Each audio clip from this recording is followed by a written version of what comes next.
En 1968, el hombre salió por primera vez de la Tierra hacia la Luna. Millones de personas observaron su viaje por televisión. Pero solo unos cuantos sabían cómo empezó todo.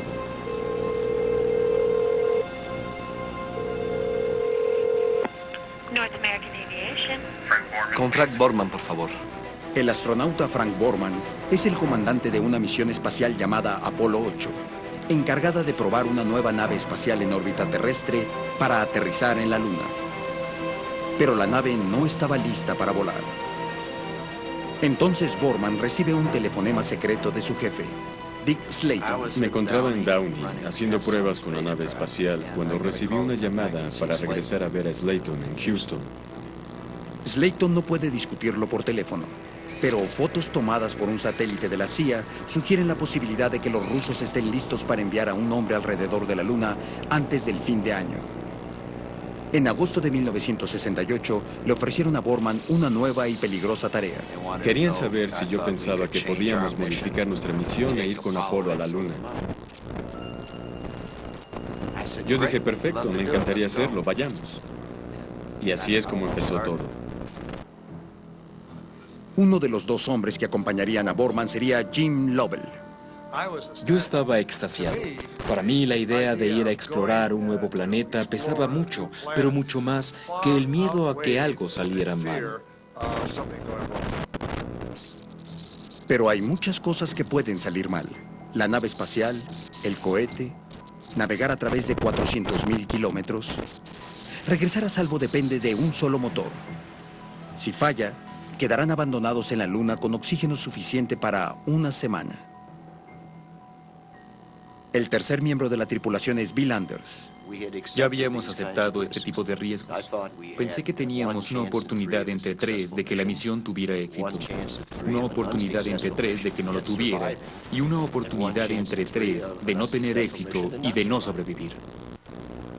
Si murieran, cambiaría nuestra actitud hacia la Luna para siempre, sabiendo que sus cuerpos estarían allá arriba dando la vuelta silenciosamente cada 2 horas, año tras año tras año. 2 minutos 10 segundos y contando.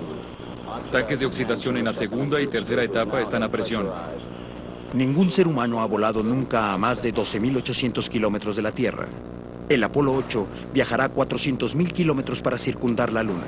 12, 11, 10, 9. Tenemos permiso para empezar la secuencia. Los motores están encendidos. 4, 3, 2, 1, 0. No hay vuelta atrás. Ya han despegado.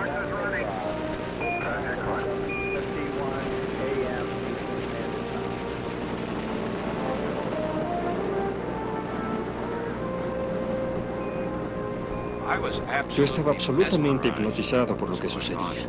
Imaginen, de repente te das cuenta de que la tripulación ha dejado el entorno de la Tierra. Ahora se encuentran en camino a otro planeta por primera vez. Yo pensaba, santo cielo, esto es increíble. Esta noche, 30 años después, Nova vuelve hacia la Luna.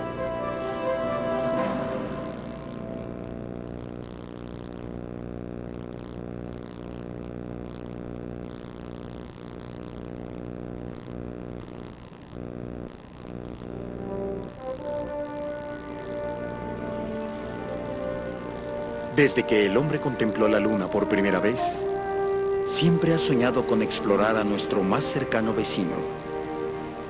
Esa maravilla llena de misterio.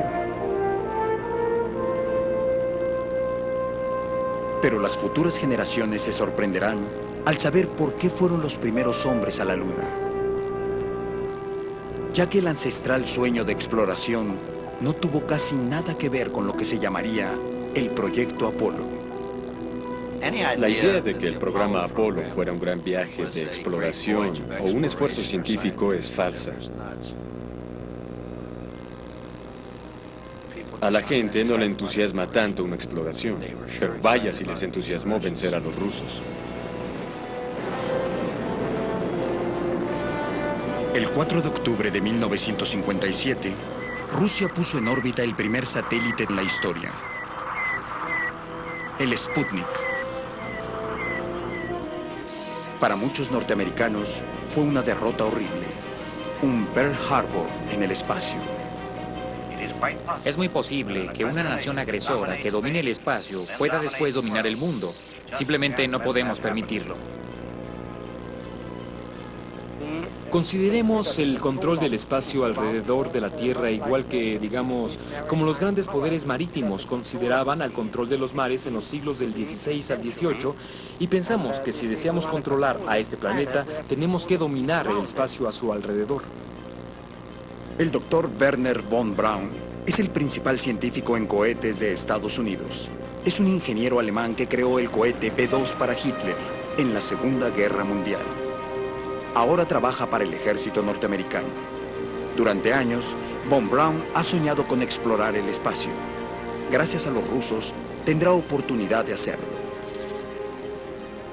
9 meses después del Sputnik, el presidente Eisenhower crea la Administración de la Aeronáutica y del Espacio, la NASA.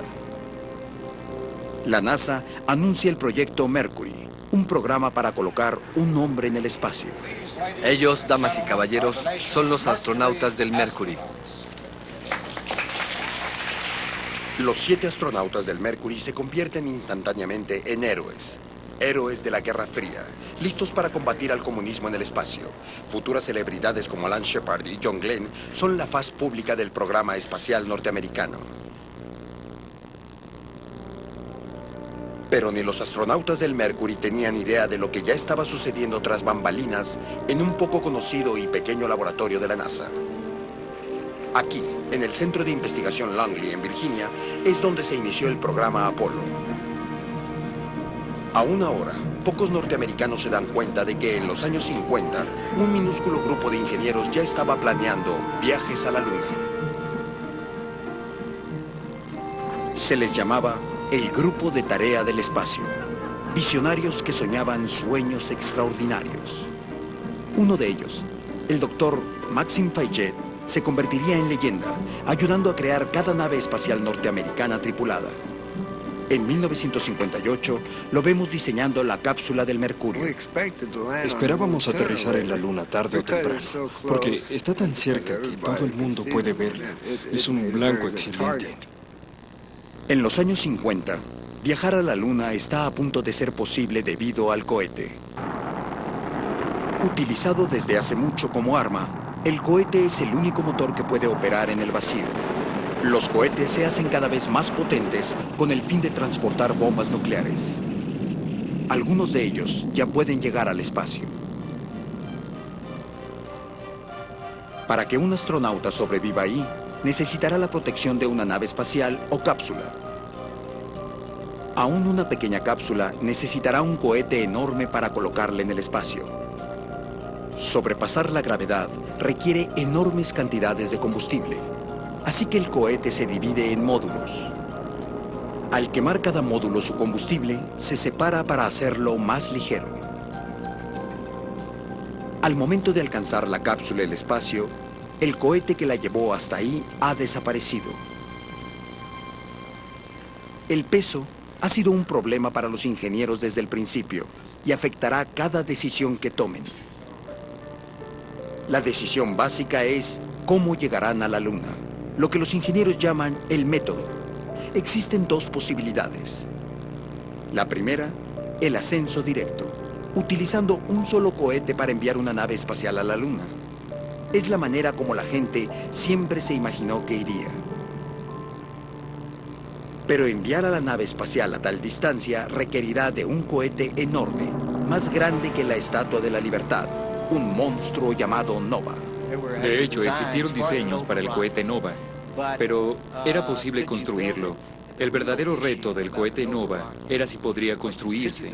Y si así fuera, podría destruir buena parte de Cabo Kennedy por la cantidad de combustible que necesitaría. Wernher von Braun prefiere un método diferente. Reunión en órbita terrestre, EOR. Con el EOR se usan 2 cohetes más pequeños. Uno impulsa a la nave espacial y el otro impulsa al combustible. Los astronautas se reúnen con el tanque de combustible, llenan su nave espacial y se dirigen a la Luna. El ascenso directo es sencillo, pero necesita un cohete inmenso. El EOR necesita cohetes más pequeños, pero es más complicado.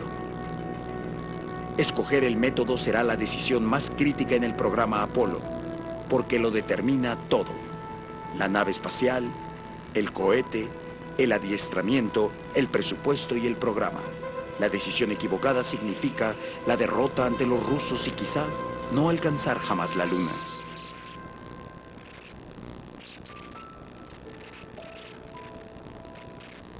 La respuesta fue algo que nadie esperaba. El ingeniero que la propuso era ajeno al grupo. No pertenecía al grupo de tarea del espacio y nunca trabajó para Von Braun. Casi nadie acogió bien la idea, pero él nunca desistió. La historia de su lucha es casi desconocida, pero el plan que él promovió llevó a los Estados Unidos a la Luna. Él es el doctor John Hubble. En 1959 fue inflexible al opinar que ambos modelos, el directo y el reunión en órbita terrestre, fallarían, porque la nave espacial requerida para aterrizar en la Luna era demasiado grande.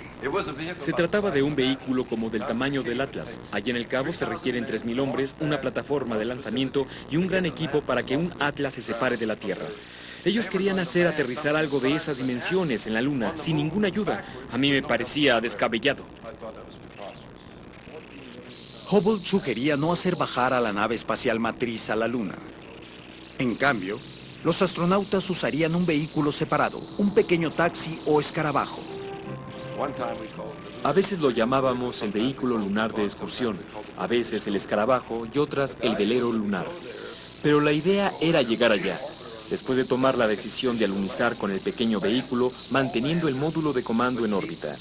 Sería una vigilia solitaria, observándolo todo, y después de explorar despegaríamos de nuevo, ascenderíamos, nos reuniríamos con el módulo de comando y dejaríamos el vehículo que ya había cumplido su misión. Entonces, regresaríamos a la Tierra de una manera muy normal.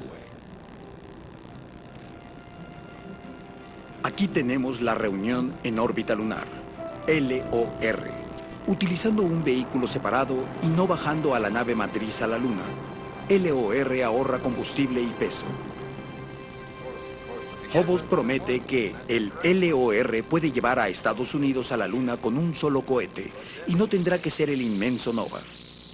Pero el retorno a salvo de los astronautas depende del ensamble, algo que nadie había hecho antes alrededor de la Tierra. El plan de Hubble requiere un ensamble que funcione perfectamente en la Luna. A casi todos les parecía una locura. La primera vez que oí hablar del ensamblaje en órbita lunar me dije, ni siquiera sabemos cómo hacerlo en órbita terrestre. Y sin embargo ahora, ¿cómo vamos a poder estar seguros de que podemos poner a dos vehículos juntos en órbita y acoplarlos en la Luna? Me parecía algo muy arriesgado. Recuerdo expresiones tales como: es la cosa más ridícula e insegura que hemos oído. ¿Cómo puede alguien ir allá arriba, alunizar y acoplarse a 400.000 kilómetros de distancia? John Hubble emprende una cruzada a favor de LOR, haciendo presentación tras presentación. Aunque no es el único inventor de la idea, Hubble se convirtió en su principal promotor y empieza a irritar a críticos tan poderosos como Max Fayet. Bueno, Hubble era bastante agresivo, no cabe duda. Pero había muchas personas convencidas de que ya sabíamos cómo íbamos a hacerlo. Y él tuvo muchas discusiones y disputas, algunas bastante acaloradas. En una junta en las oficinas centrales, Max Fayet se levantó y golpeó la mesa diciendo: «No lo escuchen, no lo hagan, sus cifras mienten, sus cifras mienten». Tuvimos una pequeña discusión donde afloraron las diferentes personalidades. Hasta cierto punto ese día él fue crucificado, castrado. El sistema se consideró poco seguro y riesgoso. En abril de 1961, habían pasado 2 años desde que John Hubble impulsó el LOR sin conseguir nada, pero ahora estaba a punto de recibir ayuda de una fuente inesperada.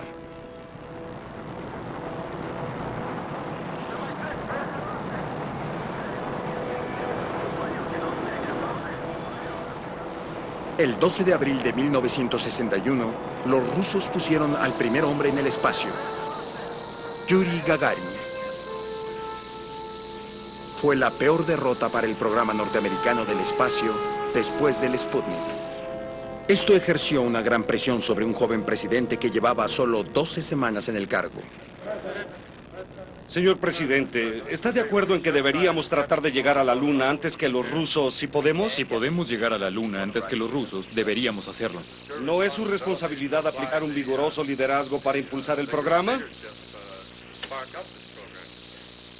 Sobre impulsar el programa, primero tenemos que hacer un juicio basado en toda la información que podamos obtener para saber si podemos adelantarnos a los rusos para llegar a la Luna. No estamos hablando de un programa para el que pudieran faltar muchos años. ¿En el Saturno se trabaja solo 40 horas a la semana? Aún así, el Saturno no se quedará atrás. 2 días después del vuelo de Gagarin, Kennedy pide a Theodore Sorensen, consejero de la Casa Blanca, que indague en la NASA qué proyecto podría adelantarlos a los rusos. Su respuesta fue aterrizar en la Luna. ¿Podemos ser los primeros en hacerlo? ¿Podemos ganarle a los rusos? Yo le contesté sí. No será tan fácil, pero los Estados Unidos lo pueden hacer si empezamos ahora y lograrlo antes que los rusos. Sabía que era lo que Kennedy quería escuchar. Sorensen le reporta a Kennedy. A su manera de ver, fue el momento decisivo. Y él dijo, creo que debemos intentar lo de la Luna y muchas otras cosas difíciles que debemos resolver primero, pero creo que sería la manera de hacerlo si es posible. No todos estaban de acuerdo. Miembros de un comité, encabezado por Jerome Weisner, de MIT, se oponen a ir a la Luna, y más aún, a poner un hombre en el espacio. Su reporte secreto advierte que la muerte de un astronauta podría poner en serios apuros a Kennedy.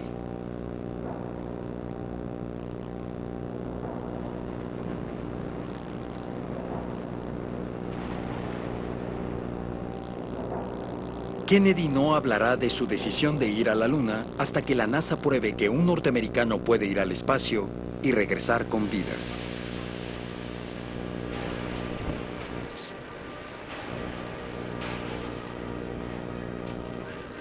Ese hombre será Alan Shepard. A diferencia de Gagarin, su vuelo será visto en vivo por televisión. Si muere, el mundo entero será testigo. Un accidente durante el primer vuelo arrojaría una larga sombra sobre el programa espacial de Estados Unidos.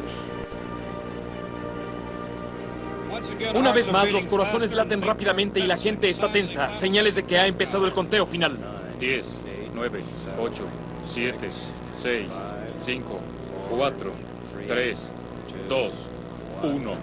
Encendido. Despegue. Despegue. Hay fuego bajo esa nave que se levanta limpiamente. El resto una roja hielo. Ahora pueden oír el rugido. Se está elevando en línea recta. Vemos unas enormes llamas brillantes. El lanzamiento es perfecto. Durante los próximos 15 minutos, el mundo contendrá la respiración. No hay comunicación con la tripulación. Durante el reingreso, el contacto por radio se corta como se esperaba. Para millones de televidentes, Shepard ha desaparecido en lo desconocido.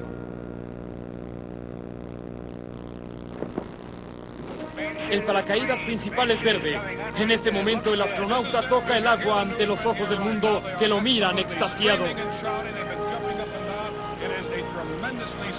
Con la enorme respuesta del público al vuelo de Shepard, Kennedy hará ahora pública su decisión sobre el viaje a la Luna.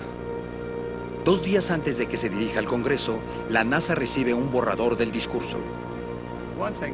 Algo que verdaderamente nos preocupaba era que incluía la fecha de 1967. Pensábamos que estaba perfecto para la planeación con fines administrativos, pero el país no debía comprometerse hasta ese punto. Así que se llamó inmediatamente a Ted Sorenson, quien preguntó, ¿ustedes qué recomiendan? Y Jim Webb comentó, bueno, estamos dentro de la década. Para algunas personas en esto, en la nueva década, que empezaría el 1 de enero de 1970, técnicamente empezaría el 1 de enero del 71. Así que hubo una pequeña discusión en ese sentido y Kennedy decidió dejar las cosas así. Yo creo que esta nación debería comprometerse a alcanzar la meta de llevar a un hombre a la Luna y regresarlo a salvo a Tierra antes de que termine esta década. Ningún otro proyecto espacial en esta época será más impresionante para la humanidad o más importante para la exploración del espacio a largo plazo. Los Estados Unidos se dirigen a la Luna. Kennedy no solo ha tomado la decisión, sino que ha fijado una fecha. Pero los ingenieros de la NASA no pueden empezar realmente antes de decidir el método de acceso, cómo llegar a la Luna. Después de 2 años de frustración, John Hubble arriesga su carrera, se salta varios niveles de mando y escribe directamente al administrador asociado de la NASA, Robert Simmons. Noviembre 15 de 1961. Estimado Dr. Simmons, la pregunta esencial es, ¿queremos llegar a la Luna o no? Solo trato de establecer que nuestro programa LOR merece una posición paralela en la línea frontal. Respetuosamente, John C. Hubble. Esa carta levantó ámpula. Al principio pensé, bueno, quisiera que ese tipo me dejara en paz. Es decir, tal vez debería de llamar a su jefe, el director del laboratorio, y decirle que uno no puede saltar 6 o 7 niveles administrativos de esa manera. Pero luego pensé que podía tener razón. Simmons le pide a Brainard Holmes, el jefe de vuelo espacial tripulado, que haga una cuidadosa evaluación de LOR. 1 o 2 semanas más tarde, estaba hablando con Brainard y me dijo, sabe, estamos considerándolo seriamente y cada vez nos parece mejor. Déjeme decirle que en menos de mes y medio estaban propagando las virtudes del encuentro para noviembre de 1961. Pero creo que cuando ellos lo aceptaron, nunca aceptaron a Hubble. Y creo que John nunca jamás recibió el reconocimiento que merecía.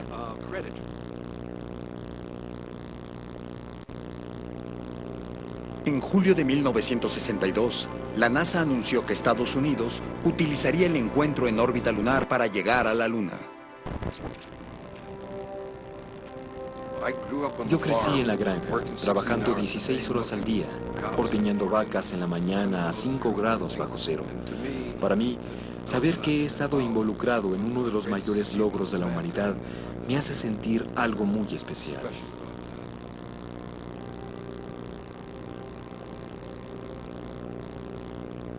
La NASA había tomado su decisión, pero el encuentro en órbita lunar aún era solo teoría. Si fallaba, los astronautas quedarían abandonados en la Luna para siempre.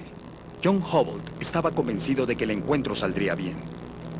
Ahora tocaba a los astronautas probar que tenían la razón. Se requeriría de un vuelo preciso a velocidades extremadamente altas, con poco margen de error. Por eso, al principio se eligieron pilotos de prueba militares. Para el ensamblaje, se necesitaba una nave espacial que pudiera maniobrar una verdadera máquina voladora controlada por el piloto. Pero la primitiva cápsula Mercury no lo era. Lo único que podíamos hacer en el Mercury era lanzarlo, encender los cohetes de retropropulsión y traerlo de nuevo. No podíamos maniobrar con el vehículo, no podíamos cambiar su inclinación y su altitud, no podíamos hacer ninguna operación en el espacio. Para 1963, los 6 vuelos del Mercury eran cosa del pasado. El Apolo aún estaba en la mesa de diseño. ¿Pueden 2 naves espaciales unirse? ¿Puede un hombre sobrevivir a un viaje de 2 semanas hacia la Luna? ¿Puede salir de la nave espacial con solo un traje como protección? Todas estas preguntas eran esenciales y no había manera humana de contestarlas. Perdido entre los vuelos precursores del Mercury y el triunfo lunar del Apolo está el programa que halló las respuestas.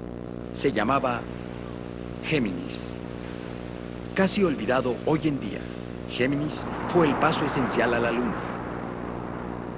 Gemini vino a ser una especie de paso intermedio. De hecho, mientras nos ocupábamos del Mercury, se empezó a trabajar en el Apolo. Y entonces un grupo de personas se percató de que había un montón de cosas que podíamos hacer en órbita terrestre, que nos agradaría probar ahí antes de que tratáramos de hacerlas en la Luna. Utilizando una sofisticada cápsula para 2 tripulantes, no mucho más grande que el viejo Mercury, el Géminis hará el intento de ensamble, del vuelo de larga duración y la caminata en el espacio. Todo ello es importante, pero nada es más importante que el ensamble. Todo se basaba en lograr el ensamble en órbita lunar. Todas las computadoras estaban programadas para ello. El desempeño de los módulos de comando y servicio, el módulo lunar, la sección propulsadora del Saturno V, todo estaba basado en la suposición de que podríamos lograr con éxito un encuentro en órbita lunar. En diciembre de 1965 se inicia el primer intento para lograr ese ensamble. 2 vuelos Géminis despegan con unos días de distancia.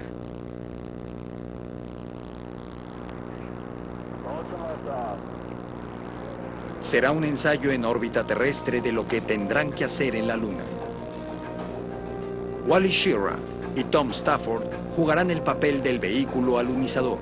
Intentarán encontrarse con una nave matriz piloteada por Frank Borman y Jim Lovell. Unas cuantas horas después de su lanzamiento, Schirra y Stafford pueden ver a la otra nave espacial. Oye, creo que lo tengo. ¿Esa es la nave espacial 7?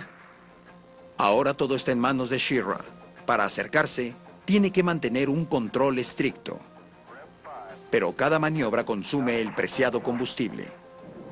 La cuestión con el encuentro es escoger con exactitud el momento oportuno. Todas ellas son maniobras meticulosas. Tenías que usar las 2 manos, graduar, girar, moverte y traducirlo a que estás volando en formación con él. Separadas por poco más de 1 metro, cada nave se está moviendo a más de 25,000 kilómetros por hora, como un auto pegado al de enfrente corriendo a una velocidad vertiginosa. Solo un control magnífico evita que se separen o choquen. Es todo cuanto significa la frase, la habilidad extrema. ¿Cuál es su distancia?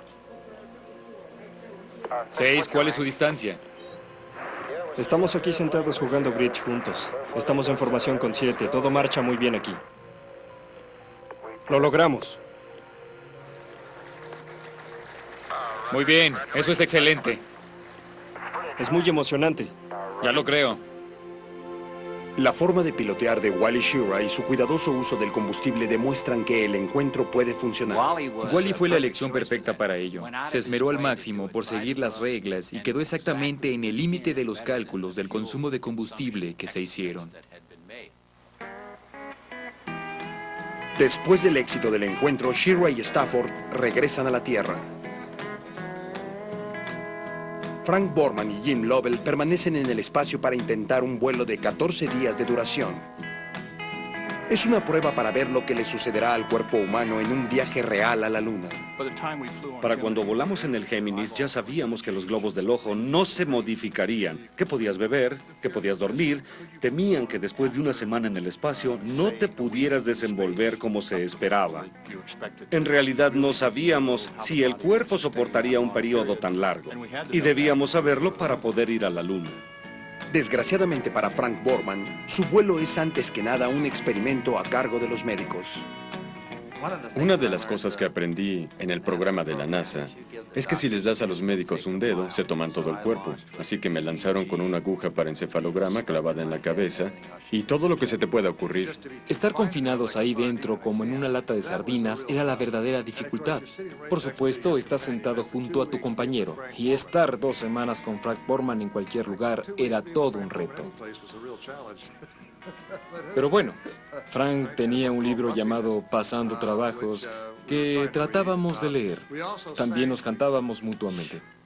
Nat King Cole tenía en ese tiempo una canción muy popular, Pon tus dulces labios un poco más cerca del teléfono. Pon tus dulces labios un poco más cerca del teléfono. Pretendamos que tú y yo estamos solos. Eso se nos quedó en la mente y cantamos la condenada canción durante 2 semanas. Aún la cantamos ocasionalmente.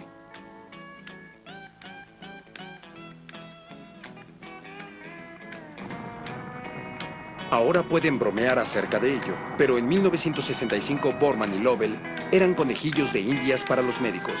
Sobrevivieron 14 días sin peso, pero aún los doctores no tenían idea de lo que pasaría cuando regresaran a la gravedad. Sí, les preocupaba que al aterrizar, cuando de repente nuestros corazones empezaran a bombear la sangre, podríamos tener problemas o desmayarnos. Algunos hasta pensaban que moriríamos, pero no, ni siquiera nos mareamos. En realidad, durante el primer par de horas tenía casi que dar órdenes a mis piernas, decir izquierda, derecha, izquierda, derecha. Mi madre estaba viéndolo en televisión y después lo vi en película. Parecía que tenía llenos los pantalones porque caminaba con mucha dificultad. Notaron cuando volvieron al transportador que las otras personas olían un poco raro.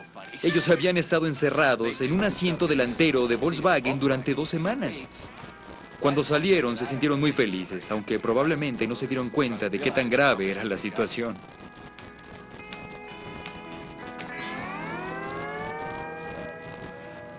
Hasta ese momento, el proyecto Géminis había sido un éxito brillante, pero el último reto a vencer era la actividad extravehicular, EVA, o las caminatas en el espacio. No tenía caso ir a la Luna si no se podía salir y caminar por ahí. La NASA lo sabía y también los rusos.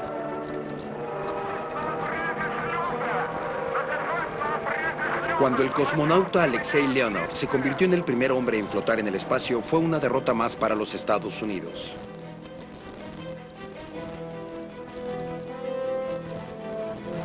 Tres meses más tarde, en un esfuerzo por igualar a los rusos, el norteamericano Ed White lo intentó, flotó durante 20 minutos y disfrutó cada momento.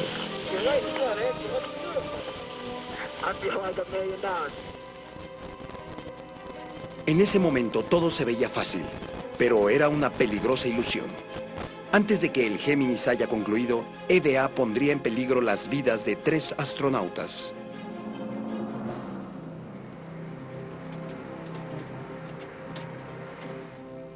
Gene Cernan sería el tercer ser humano en el espacio, pero él haría algo más que flotar por ahí. Yo iba a tener que salir a hacer un trabajo difícil. Básicamente tenía que ensamblar una mochila de vuelo completa fuera de la nave espacial en gravedad cero durante un ciclo nocturno, donde tendría poca o nada de luz. Cernan descubriría que aún la tarea más sencilla era prácticamente imposible. Cada vez que empujaba o hacía girar una válvula, mi cuerpo giraba en la gravedad cero. No había nada de dónde afianzarme. Nosotros nos olvidamos de la gravedad porque podemos hacer ese tipo de trabajo fácilmente cuando algo mantiene nuestros pies fijos en el suelo. El esfuerzo provocó rápidamente una tremenda fatiga. En unos cuantos minutos, él estaba sudando copiosamente. No era de ninguna manera lo que Cernan y su comandante Tom Stafford habían esperado. En unos cuantos minutos estaba todo empañado. Éramos tan inexpertos que ni siquiera pensamos en poner desempañante a nuestro visor, como cuando se bucea. Él bufaba y yo resoplaba. Yo estaba piloteando la nave y él me decía, Tom, tengo dificultades para controlarme. Fue algo muy... Haciendo memoria, fue algo que erizaba el cabello. Y probablemente hubo momentos en que algunas personas aquí en la Tierra se preguntaron si podría volver a entrar, porque mi corazón latía a 170 pulsaciones por minuto. Pensé que la situación no estaba nada bien. La NASA minimizó la preocupación, pero perder a un astronauta durante un EVA era un temor que rondaba la mente de todos. Horas antes de que empezara el vuelo, Dick Slayton, jefe de la oficina de astronautas, había hablado con Tom Stafford en privado acerca de lo impensable. Tom me dijo, la administración de la NASA me pidió que te dijera que si algo sucede allá afuera y muere, tienes que traerlo de vuelta. Porque no podemos permitirnos tener un astronauta muerto flotando allá arriba.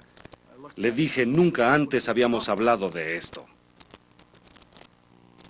Cernan recibe oxígeno a través de una sonda espacial que pasa por una escotilla abierta. Stafford tiene que pilotear la nave espacial. Si Cernan muere, no hay manera de que Stafford pueda tirar de su cuerpo para meterlo, ponerlo en su asiento y cerrar su escotilla.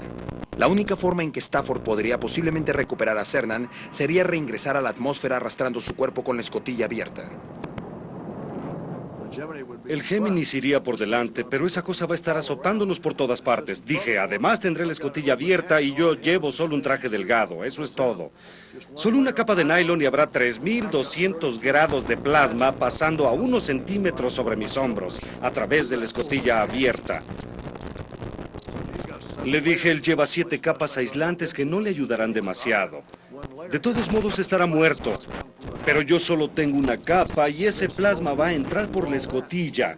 Y suponiendo que podamos pasar por todo eso, cuando el paracaídas del piloto se abra, ¿no se enredará con lo que quede por ahí? Y entonces yo caeré en el océano con una nave con la escotilla abierta. ¿Qué pasará entonces? La NASA resolverá soltarme si realmente estoy muerto. Hará todo lo posible porque no sea así, pero es probable que pongan la nave en peligro y a mí también. Stafford iba a tener literalmente que cortar la cuerda. Y yo podría ser ahora un satélite viajando a través del cielo 20 o 30 años después. Para Stafford, lo inconcebible se ha convertido en algo real. Olviden el EVA. Todo lo que le preocupa ahora es salvar la vida de Cernan. Así que llamé a la Tierra diciendo, hasta aquí llegué. Voy a volver a meterlo antes de que lleguemos al siguiente tiempo nocturno. Lo hice entrar y casi no podía moverse. Luego, cuando abrió su visor, estaba rojo como si hubiera estado en un sauna 1 hora más de lo debido. Al día siguiente aterrizamos y mandaron el traje a Houston enseguida. Había casi medio litro de agua en cada bota. Pero creo que él perdió 5 kilos en 2 horas que estuvo afuera. Los 2 siguientes intentos con el EVA solo mejoraron un poco la situación. Todo el mundo olvidó la tercera ley del movimiento de Newton. Para cada acción hay una reacción igual y en sentido opuesto, y cuando él tocaba la nave espacial, ésta lo rechazaba. Como ingenieros pensamos, hemos tenido 3 misiones en las que los EVA no salieron bien. ¿Cuál fue el error? Acudimos a un equipo de científicos que dijo, miren, todos sus principios relativos al EVA están mal. El entrenamiento, cómo preparan a la tripulación, el tipo de herramientas e instrumentos que utilizan. Para el siguiente intento, la cápsula estaría equipada con agarraderas y apoyos para los pies, para afirmar al astronauta en su lugar. Pero el mayor adelanto es el entrenamiento en flotación neutral. Prácticas bajo el agua, el entorno más parecido en la Tierra a la ausencia de peso. En el último vuelo del Géminis, el nuevo entrenamiento y herramientas hicieron una gran diferencia. Lo que había sido casi imposible es ahora fácil para el astronauta Buzz Aldrin.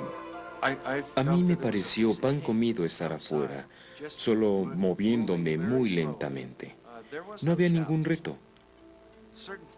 Tú decides que vas a moverte de cierta manera y necesitas apoyarte. Así que lo más importante es no perder tu posición. Solo se requiere un poco de paciencia y discernimiento.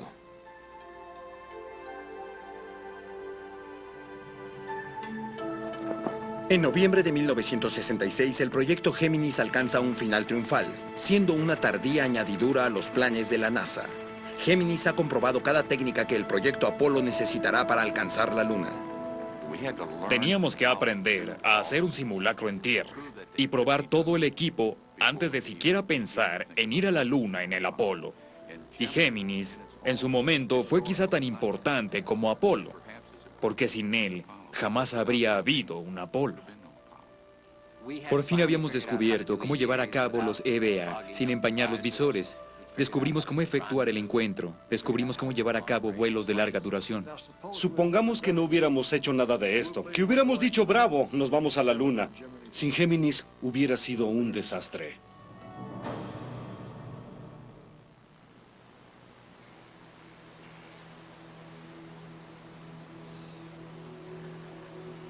Pero el éxito casi inalcanzable del Géminis no es un heraldo de cosas por venir.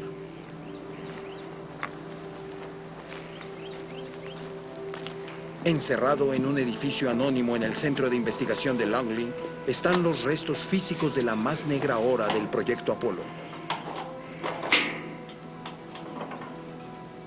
Los artefactos almacenados en este edificio fueron ocultados al público durante una década.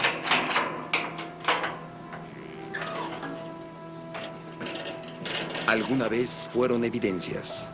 Hoy son dolorosos recordatorios de un sueño destrozado.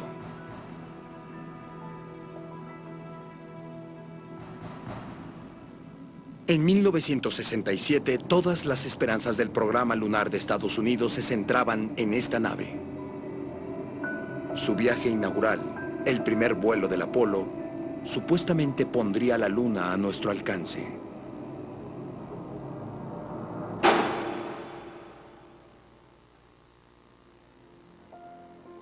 Pero la historia no fue así.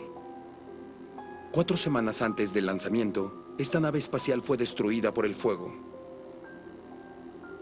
La tragedia no solo reclamó las vidas de 3 astronautas, también se llevó para siempre la inocencia de todos los que trabajaban en el proyecto Apolo.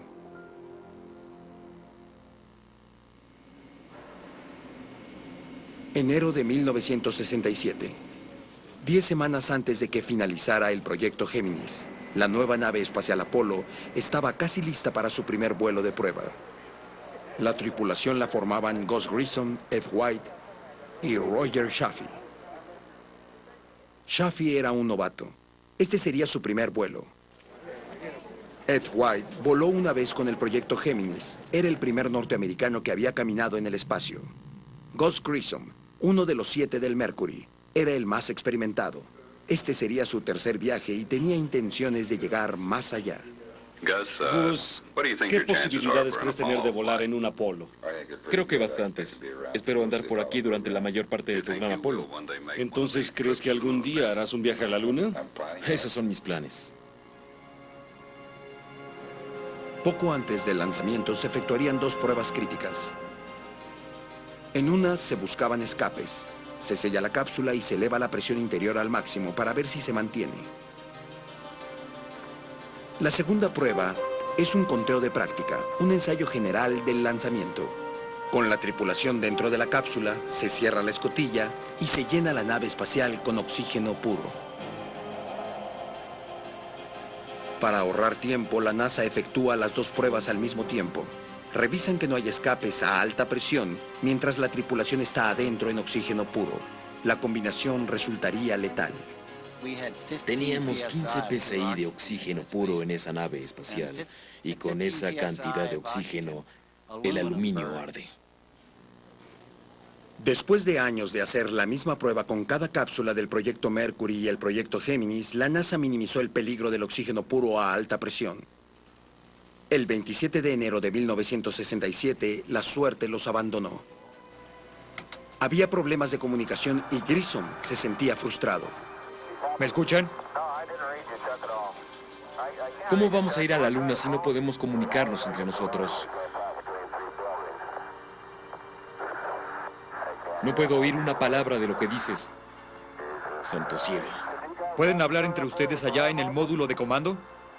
Digo que cómo vamos a ir a la Luna si no puedo comunicarme con el resto de la tripulación.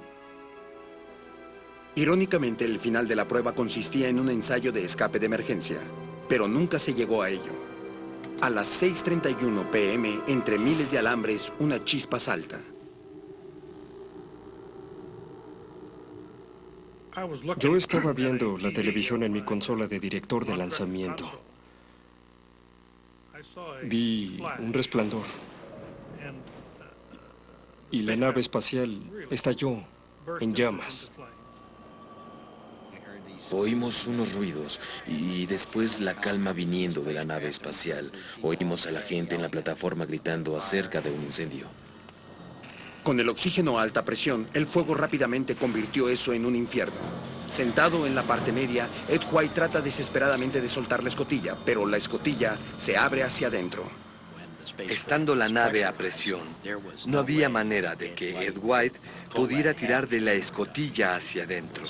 Había toneladas de fuerza manteniendo la escotilla cerrada. Los técnicos de la plataforma tardaron 5 minutos para poder abrir la escotilla. Y para entonces, la tripulación había expirado.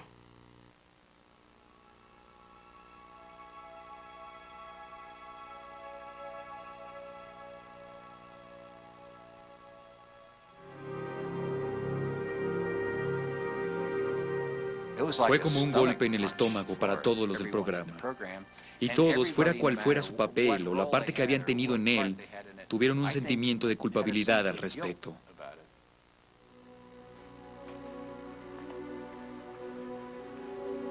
En algún lugar, en algún sitio, a lo largo de la secuencia, uno de nosotros dejó pasar algo, y por lo tanto le fallamos a nuestra tripulación.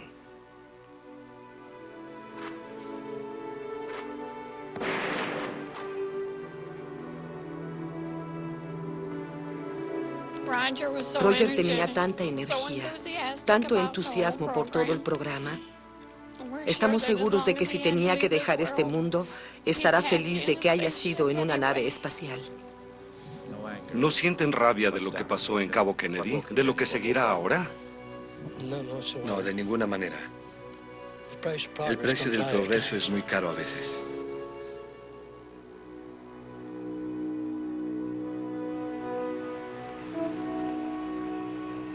Después del desastre, la NASA llevó a cabo una cuidadosa investigación y encontró que la nave espacial Apolo estaba llena de defectos de diseño y de mano de obra descuidada. Lo peor de todo fue la mala calidad del cableado eléctrico. Esa había sido la causa más probable del incendio. Se efectuaron más de 100 cambios en el diseño. Una escotilla que se abría hacia afuera en 7 segundos, mayor refuerzo a los alambres, mayor defensa contra el fuego, y en todas las pruebas en tierra no hubo más oxígeno puro. Esta nave nunca abandonó la Tierra. Sin embargo, contribuyó más que cualquier otro vuelo a alcanzar la Luna.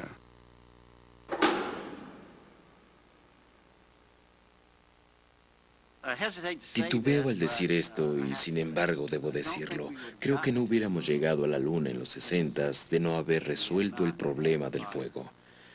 Es terrible decirlo, pero es cierto. Si eso hubiera sucedido cuando íbamos camino a la Luna, hubiéramos perdido una tripulación. Nunca habríamos vuelto a saber de ellos. Y habría quedado un misterio ensombreciendo todo el programa, lo cual hubiera causado una gran demora y quizá hasta una cancelación. No importa cuánto mejoró la nueva nave espacial, aún no se podía llegar a la Luna sin un cohete enorme y potente. El Saturno V.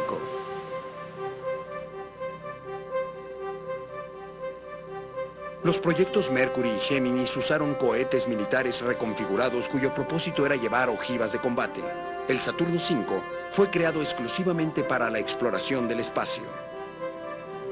Medía 121 metros de alto. Pesaba 3 millones de kilos. Pero más del 90% de ese peso consistía en combustible. 3.785 millones de litros. Todo ese combustible no duró mucho. Los 5 motores de su primera etapa quemaron 15 toneladas métricas cada segundo. Este era el único cohete que podría enviar al Apolo a la Luna. Y hubo momentos en los que nadie sabía si funcionaría. Esta increíble máquina fue creación de Wernher von Braun y su equipo en el Centro Marshall de Vuelo Espacial. Dentro de la NASA, el Grupo Marshall es famoso porque sus ingenieros son extremadamente cautelosos. Algunas personas en la oficina central se referían al Grupo Marshall como constructora de puentes y estructuras de hierro de Chicago, y todos sus vehículos eran de diseño muy conservador, con factores de seguridad que probablemente eran excesivos, por lo menos según las normas actuales, pero hay algo que debe ser reconocido: funcionaban. Pero la ingeniería conservadora de von Braun tiene un aspecto negativo. Su equipo trabaja lentamente, probando sus cohetes etapa por etapa. A esta velocidad, pasarán años antes de que el Saturno V esté listo. El Dr. George Mueller, director de vuelo espacial tripulado, ve una forma para acortar el programa. Probar todo el cohete al mismo tiempo. Una prueba total. Von Braun y su equipo se horrorizan. Convencer de esto al grupo alemán fue difícil. Ellos favorecían el cuidadoso enfoque de paso a paso. Y su reacción fue: deben haber perdido la cabeza. No lo harán, ¿verdad? Eso fue literalmente lo que dijeron. Von Braun tenía razón para ponerse nervioso. El Saturno tiene el poder de una pequeña bomba nuclear. Miles de partes deben funcionar perfectamente o el cohete podría explotar sin avisar. Simplemente para levantarlo, inmensos mecanismos deben funcionar en fracción de segundos. Una gigantesca estructura de lanzamiento con enormes brazos de servicio. 5 permanecen conectados hasta que el cohete empieza a moverse. Bajo la plataforma de lanzamiento, un gigantesco deflector de llamas canaliza la descarga hacia los lados. Sin él, los gases calientes rebotarían hacia arriba y el cohete se destruiría a sí mismo. 4 brazos de afianzamiento aseguran el cohete con pernos hasta que tenga la fuerza propulsora correcta. Al soltar los brazos, deben hacerlo en 50 milésimas de segundo o el Saturno se irá de lado. Ahora los 5 brazos oscilantes que quedan, cada uno de 20 a 30 toneladas, deben retraerse en segundos. El pájaro tiene que subir unos 5 centímetros antes de que el brazo empiece a oscilar. Se trata de un momento emotivo, se los aseguro. En 1967, el cohete y el conjunto de lanzamiento están listos. El 9 de noviembre a las 7 a.m., el equipo de lanzamiento de Rocco Petrone enciende la vela. Se hace un conteo ascendente y a los 6 segundos más o menos se da la primera señal de encender.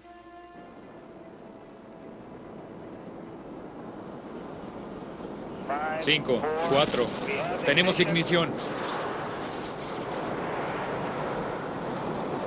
Cuando todos los motores alcanzan la fuerza propulsora correcta, el cohete envía la orden, déjenme salir. Los brazos de afianzamiento lo sueltan. Los brazos oscilantes se retractan. Y el Saturno V va por su cuenta.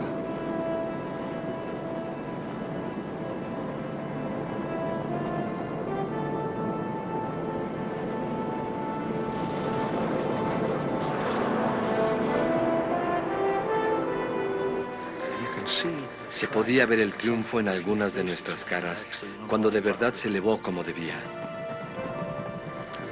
Yo estaba ahí con Werner y algunos de su grupo cuando dijeron, no podemos creerlo, todo funcionó. Para mí ese fue el inicio de la era espacial. Una vez habiendo lanzado ese pájaro, era solo cuestión de tiempo para poder llegar a la Luna.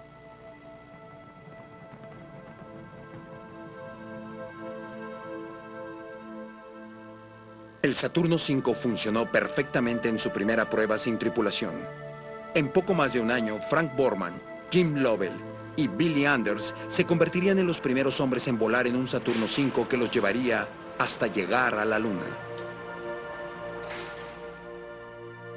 30 años después, Nova se une a Borman, Lovell y Anderson en una reunión en Chicago. Una buena oportunidad para mirar hacia atrás y valorar el peligroso viaje que fue el Apolo 8 y así recordar la manera misteriosa en que empezó. Con Frank Borman, por favor. Todo esto era súper secreto. No quería ni siquiera discutirlo ni permitirnos a nosotros discutirlo por teléfono. Y por esa razón tuve que volar a Houston a que me lo dijeran personalmente. Aun cuando habíamos cambiado nuestra misión.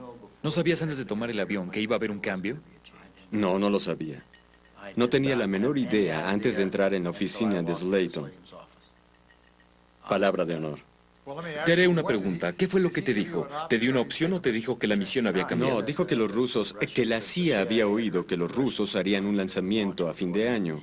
Y a Lovell se le había ocurrido este plan para mandar el Apolo 8 a la Luna y que qué me parecía. Y yo dije, creo que es una maravillosa idea. No me tomó ni 30 segundos comprometerlos a ustedes. ¿Lo ves, Bill? Él dijo, oigan, a Bill y a Jim les encantaría hacer eso.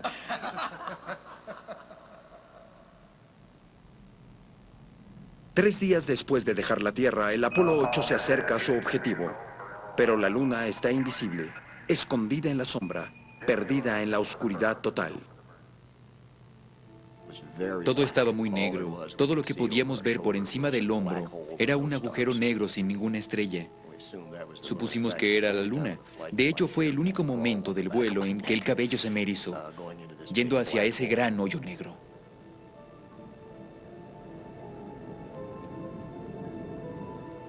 Quienes planearon la misión habían calculado el instante preciso en que la tripulación podría ver la luna emerger a la luz del sol si todo funcionaba perfectamente. Una de las señales que nos indicarían si íbamos bien o no era un cierto momento en el plan de vuelo cuando miraríamos hacia abajo y veríamos la salida del sol impactando la superficie lunar. Y recuerdo la gran admiración que sentí por aquellos que habían hecho todos esos cálculos. En el exacto segundo en que se suponía que lo veríamos, ahí estaba. Algo llamó mi atención por la ventana, y eran las montañas de la luna apareciendo por la ventana. Era la primera vez que la humanidad veía el lado oculto de la luna. Era mucho más escabroso que el lado visible, el lado que siempre da a la Tierra.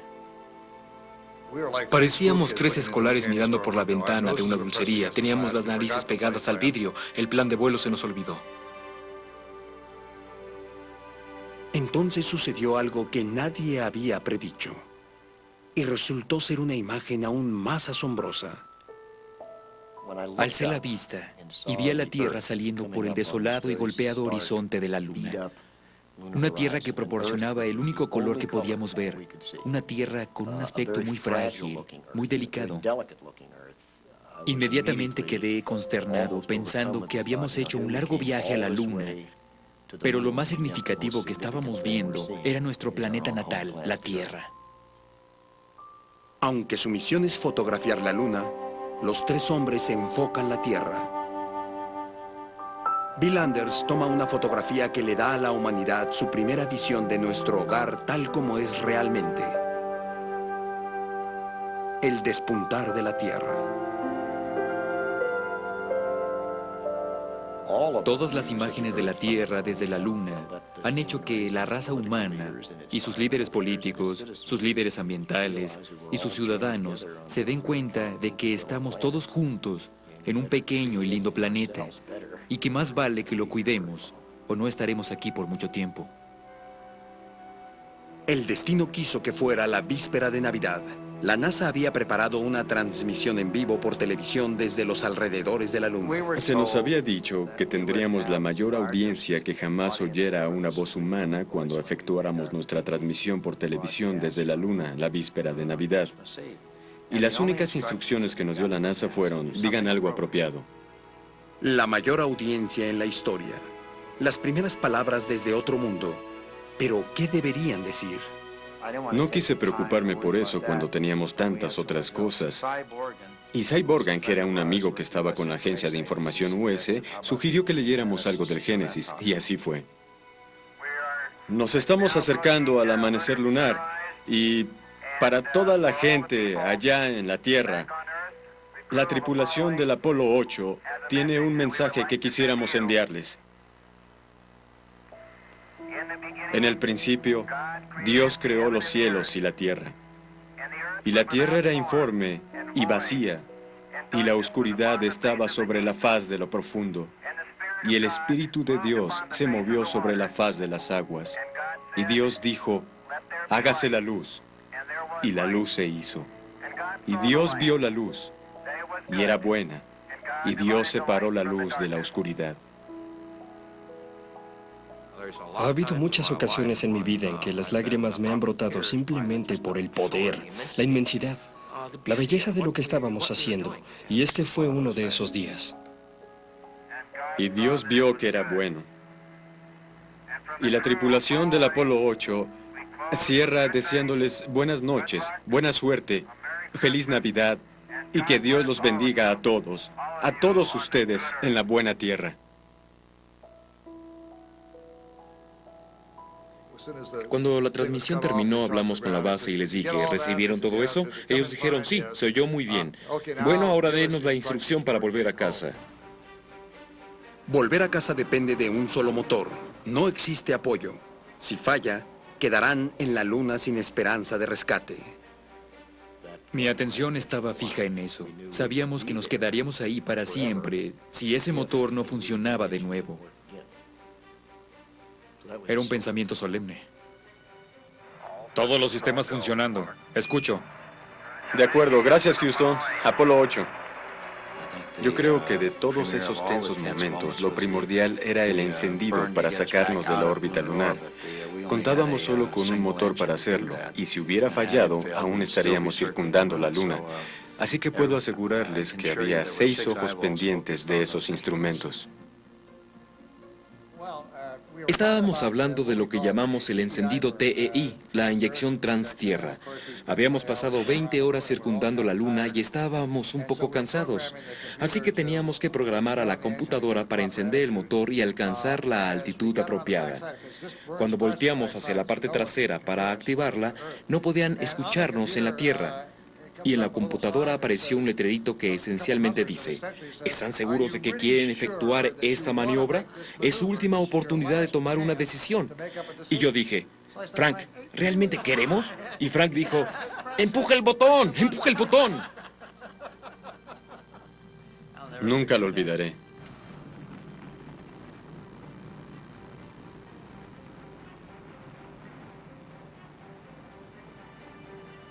El motor funciona.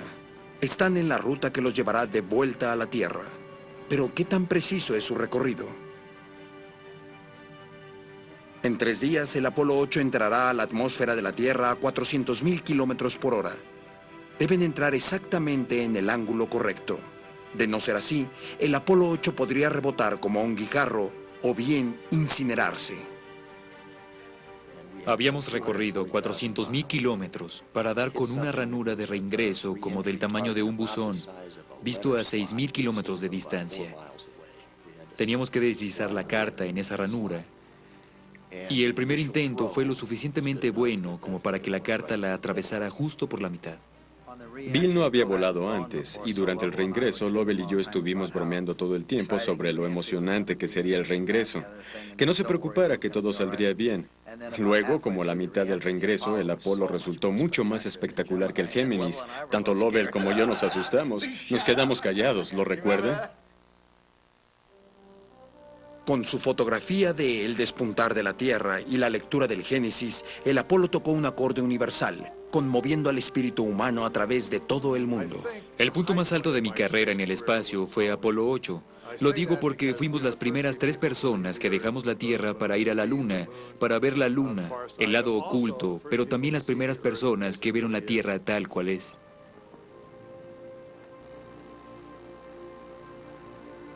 Además, también logró su misión original. Llegó a la Luna antes que los rusos. Al darme cuenta de que habíamos realizado bien nuestro trabajo, que habíamos vencido a los rusos llegando antes a la Luna y sin ninguna duda de que el resto del programa funcionaría, me sentía eufórico. Estaba tan satisfecho y tan agradecido, porque aceptémoslo, Dios no tenía por qué cuidar nuestros logros. Así que para mí fue una experiencia muy religiosa. Bill hizo un comentario muy interesante cuando aterrizamos. Mientras esperábamos a que nos recogieran, alguien había llamado desde el barco o el helicóptero y dijo: ¿está la luna hecha de queso verde? Y Bill dijo: no, es de queso americano. Lo recuerdo como si fuera ayer. Sí. El Apolo 8 viajó cerca de 800 millones de kilómetros y ha preparado el camino para los vuelos que seguirán.